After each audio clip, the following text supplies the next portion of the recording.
Yes, I'm Robert Kensing, and I finished in January of 1960, and I was looking for a job, and I finally found one with the Extension Service, and they shipped me up to San Angelo, which was a wonderful thing because I always liked San Angelo, and it was close enough to home that it was a wonderful job, and it was so good that I stayed with it 26 years. And during that time, it was my good fortune to get to know a lot of people and some nice people, and some very fine co-workers. And it made a nice career for me dealing with farm and ranch management.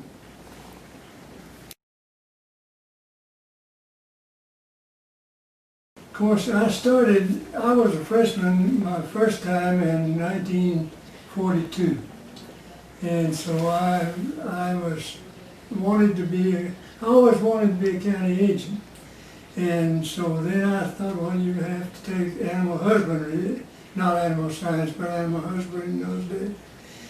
And so then I went a year and no problem, and then fooled around and got married. And we went through the Army and then went back to school.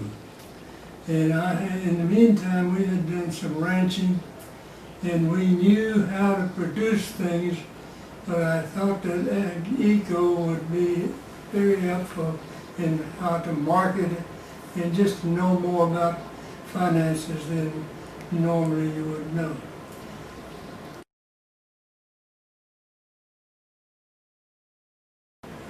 I was older, of course. I was old enough to know what I was wanting to do and I didn't want to fool around in school. I wanted to get out, and so I was involved in all kinds of extracurricular stuff, I mean, you'd call it. And like the Ag Council and the Ag Eco Club. And I think, I'm not sure about this, but I also belonged to San Angelo, and that was strictly animal science. I don't know why I did it, but I do know that one time I was always happy to pitch in and do what I could. And with the San Angelo, and they had a rodeo, and so I helped put that rodeo on, and I found out that's not what I wanted to do. And no, there were so many opportunities because I was older, there were some other people in the same category that I was. We had been to the service, and we came back, and we just simply were able to get in touch with professors when we needed to. I think that's one of the worst things that can happen to a young person going to college, is they don't really know how to interact with professors when they need help.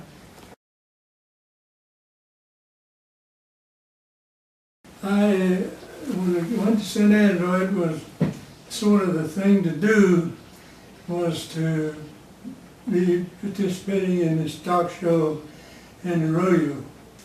And so I started doing that. And finally, after years and years and years of being record superintendent, we really worked on that thing because we didn't have computers in those days. We did it by hand. And so finally worked our way up, and I was like the president of the San Angelo Stock Show and Rodeo, which was a big thing in that part of the country. And then when my 2-year term was up, the gentleman who was coming along said, I can't do it. I'm going to be president of Sheep and Goat Raisers now. I can't do both. Would you consider being executive vice president? And I said, well, Joe, if that's what it takes, I guess I can do that. So I put in 8 more years of that. And it was a wonderful experience. You got to see how the rest of the world lives. And we were pretty successful, I think, because we went off and made some money and improved the facilities. But let me tell you, you need to be ag eco or something to deal with as many people as you deal with in the San Angelo Stock Show Rodeo. We had a working crew, a paid crew, probably not over 3 or 4 people at any one time. But we had probably 300 volunteers. And my philosophy, I don't know whether I learned this at Texas A&M or wherever I got it. If you're going to ask somebody to do something, would you please transfer enough authority for them to do this job right? And that was my deal. I put, for the work crew, I put up a bulletin board and said, here's the things you need to do, mark them off. And the fellow that was our foreman, he was a wonderful guy. I had a wonderful experience in working with people that had not been to college.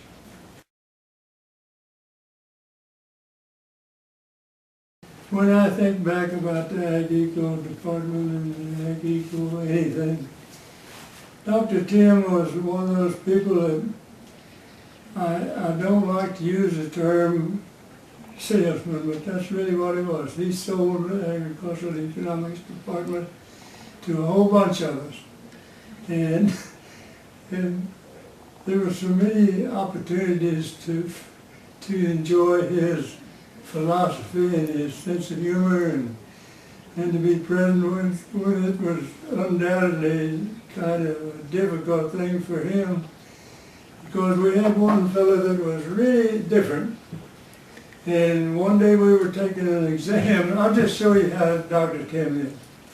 Dr. Timm was teaching this course, and so we had this examination. And this guy said, Dr. Timm, I ain't got no pencil. And he said, Tom, yes, I haven't a pencil. Well, that makes 2 of us ain't got a pencil. And it seemed like this, and Dr. Timm just looked up to see it, and he shook his head, and but he was a wonderful fellow to get to know as well as we did. And, you know, again, being older and being married, we got to know Ms. Timm, and there was another professor in the agriculture building, in the horticulture deal, but Fred Bryce. And those 2 gentlemen they've affected my life, period.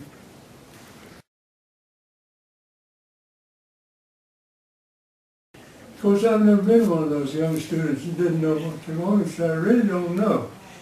But I do know this, that there are, when you go off to college, there are so many things that are required, certain amount of English, certain amount of, do the best you can in those, and you can use them later on no matter what you decide to do.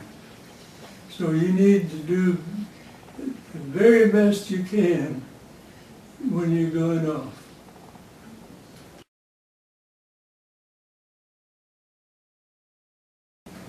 Well, of course, being a whole country boy, you wouldn't think that you'd ever get to where you were. When I started school, it was riding horseback to country school. Then finally we transferred to a big school, and there were 12 in my grade, and that's about as many as we had in the whole school before. I went to Texas A&M in the fall of '42, and so help me, I did not know what H2O represented. We had no science, none of that. So, when you think about what you didn't know and what you learned, it's amazing. Because it's frightening. You know a lot of stuff.